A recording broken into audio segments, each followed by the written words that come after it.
Halo, Assalamualaikum warahmatullahi wabarakatuh. Kembali lagi di channelku Bidan Online.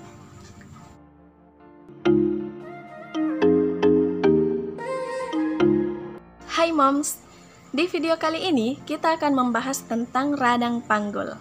Tapi sebelum itu, untuk moms yang baru datang di channel ini, jangan lupa untuk klik tombol like, klik juga tombol subscribe, dan jangan juga lupa untuk aktifkan ikon notifikasi atau gambar lonceng, karena masih ada banyak hal yang akan saya bahas di video selanjutnya, jadi jangan sampai ketinggalan moms. Terima kasih.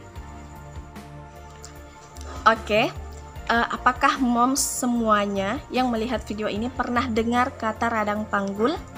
Nah, apa sih itu radang panggul? Jadi radang panggul itu dalam bahasa medisnya juga disebut dengan PID atau pelvic inflammatory disease.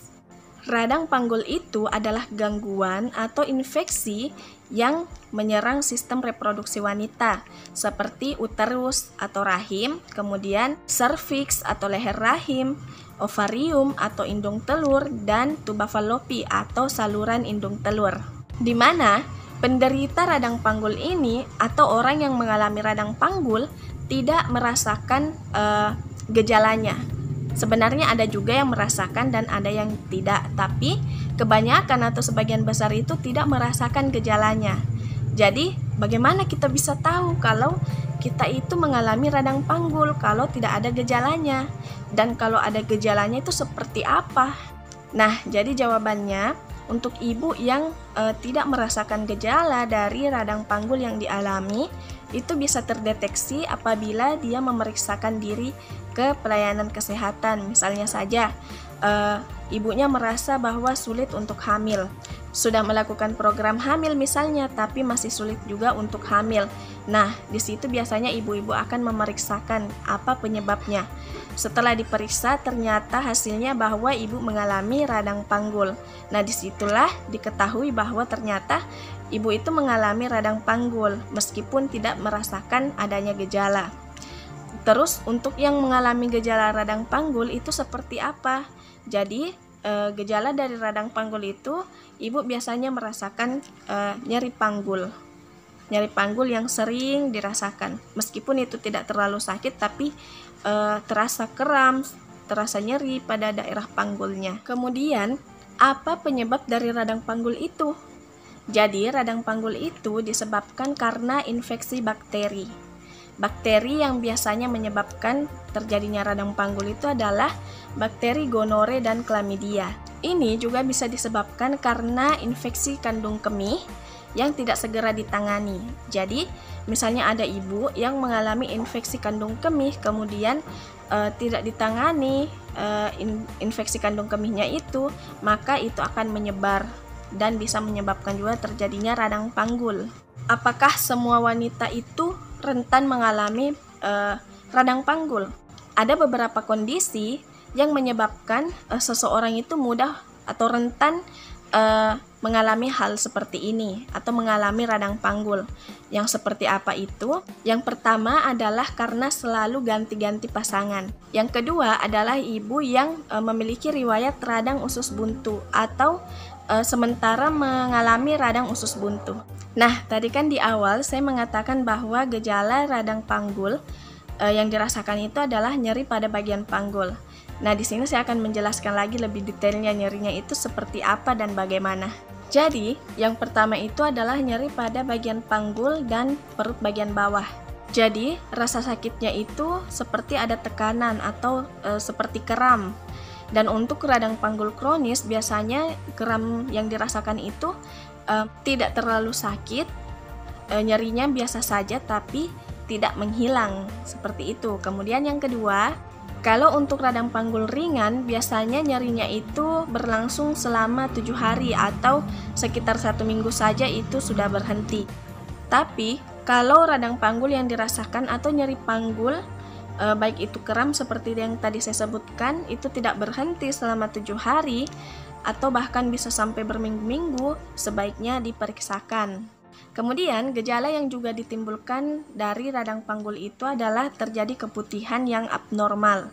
Jadi, misalnya saja keputihannya dalam jumlah yang banyak, kemudian berbau tidak sedap, tidak berwarna putih atau berwarna kekuningan atau kehijauan. Dan juga biasa juga terjadi perdarahan di luar haid. Jadi misalnya ada darah yang keluar dari jalan lahir tapi bukan menstruasi, itu adalah perdarahan di luar haid. Kemudian selanjutnya adalah demam atau bisa juga menggigil. Tapi demam atau menggigil ini tidak selamanya bahwa itu menunjukkan moms mengalami radang panggul.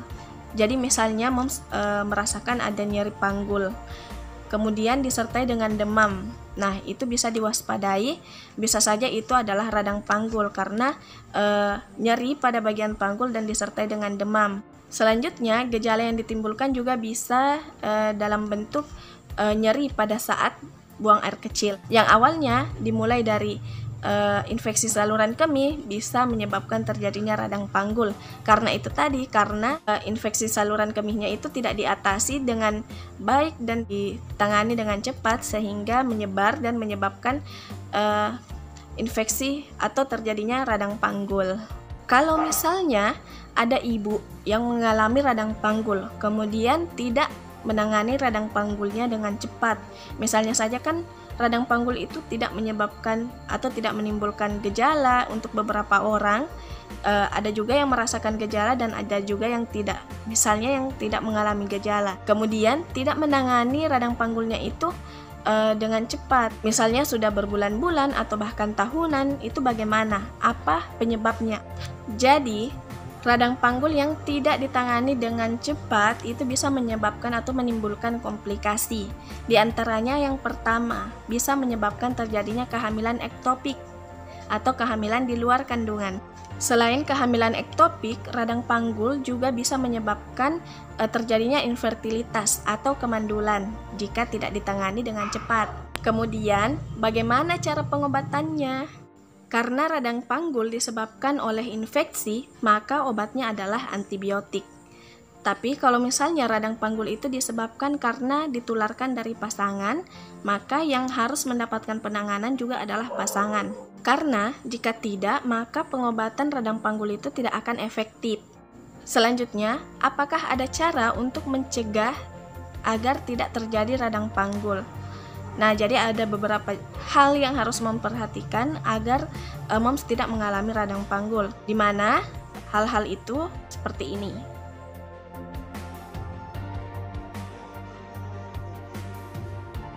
Oke moms, itu saja yang bisa saya sampaikan untuk video kali ini. Semoga bermanfaat. Kalau misalnya moms merasa bahwa video ini bermanfaat, jangan lupa untuk klik tombol like dan share juga video ini agar banyak orang yang mendapatkan manfaat dari video ini. Terima kasih banyak. Untuk moms yang ingin bertanya-bertanya, bisa juga tuliskan di kolom komentar atau DM di Instagram saya yang akan saya cantumkan di deskripsi. Oke, terima kasih banyak. Wassalamualaikum warahmatullahi wabarakatuh.